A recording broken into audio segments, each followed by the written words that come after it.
Check this out. You're working on your next big project. You got plenty of ideas, but one question remains over you. Which design tools should I use for UX design? Hello everyone, my name is Neno and I'm a UX designer for Greyson Enterprises. Before we get started, don't forget to like, share, and subscribe for more contents. Let's continue. Here are my top 3 recommended design tools to get you started.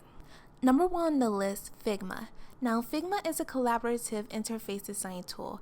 It's entirely web-based, it's perfect for beginners, it's easy to learn, and it allows for real-time collaboration with team members. Its versatile feature makes it great for designing everything from wireframes to high-fidelity prototype.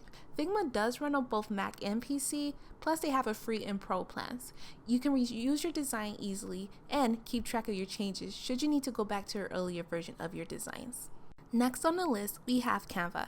Now, while Canva isn't normally thought of as a UX design tool, it does offer a user-friendly interface and a wide range of templates that are perfect for creating simple wireframes and prototype.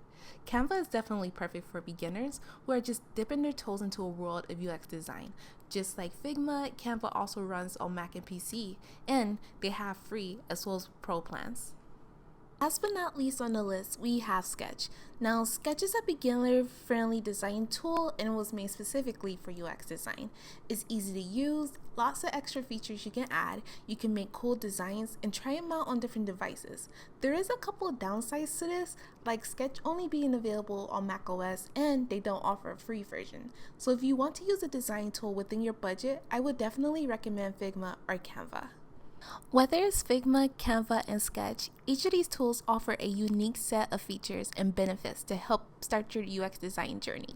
And there you have it, everyone. Which tool are you most excited to try? Let us know in the comments below. Make sure to like, share, and subscribe to this YouTube channel. Also, don't forget to follow Greyson Enterprises on Instagram, Facebook, and LinkedIn, as well as checking out GreysonEnterprises.com. My name is Neno, and see you next time.